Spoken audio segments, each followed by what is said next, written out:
বারোবিশায় সুভাষপল্লী এলাকায় গুরুত্বপূর্ণ রাস্তার বেহাল দশা।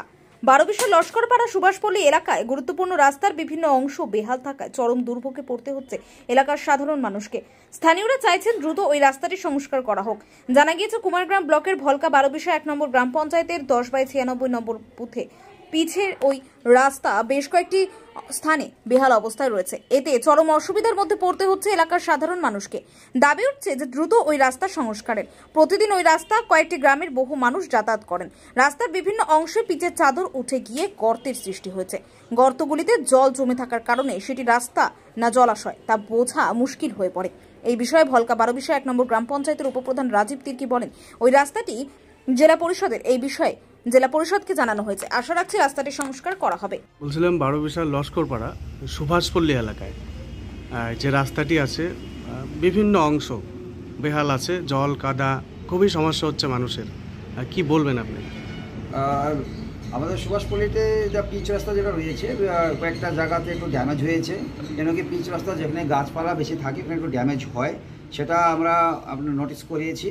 যেটা এটা আমাদের অঞ্চল থেকে এটা আমাদের ঠিক করা হবে না। এটা যেহেতু পিচ রাস্তা, এটা আমাদের জেলা পরিষদের রাস্তা, যেটা জেলা পরিষদ ডিপার্টমেন্টকে আমরা জানানো হয়েছে। বারোবিশায় কয়েকটা জায়গাতেই আমাদের একটা রাস্তাটার সমস্যা রয়েছে। এটা রিপেয়ারিংয়ের ব্যবসা যেন তাড়াতাড়ি করে, যেন সামনে বর্ষা আছে, বর্ষার মধ্যে বেশি একটা অ্যাক্সিডেন্ট হয় বা টোটো ফটো যাইতেও খুবই অসুবিধা, সাইকেল যাইতেও খুবই অসুবিধা। তাই আমরা জেলা পরিষদের আমাদের আজ রয়েছেন মেম্বার গোলাপ রায়, ওনাকে জানানো হয়েছে উনি অ্যাকশনটা নেবেন এখান থেকে। আর এই রাস্তাটা আমি আশা করি শীঘ্রই ঠিক হবে বা রিপেয়ার করা হবে।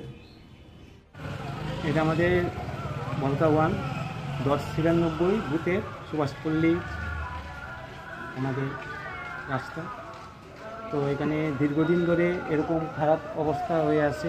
তো শুধু এই জায়গা নয়, তো প্রায় আমাদের 1096 এবং 95-এর প্রত্যেকটা বুথের মধ্যে অনেক জায়গায় খারাপ আছে রাস্তা।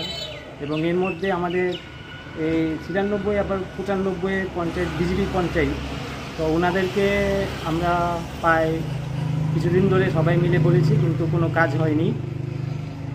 তো আপাতত এটা জেলা পরিষদের রাস্তা, তো তাও তো পঞ্চায়েতের আন্ডারে হয়, তো পঞ্চায়েতকে বলা হয়েছে। তো এই নিয়ে কোনো আপনারা কি চাইছেন আর কি? আমরা চাই যে পাবলিকের ভালোর জন্য এবং কোনো দুর্ঘটনা যদি না হয়, এই দুর্ঘটনা এড়ানোর জন্য। কতদিন থেকে রাস্তাটা এরকম আছে? তো 1-1.5 বছর ধরে তো হয়েই আছে। কি কি সমস্যা হয়? এদিকে কাদা, একটা মানুষ যাইতে অসুবিধা হয় বা স্লিপ কেটে বাইক নিয়ে পড়ে যায়। তো অবশ্য এখানে টিউশন পড়ায়, ছাত্রছাত্রীরাও চলাচল করে। এটাই প্রবলেম। আপনার নাম? বিশ্বজিৎ শাহ, বাড়ি সুভাষপল্লী 10 থেকে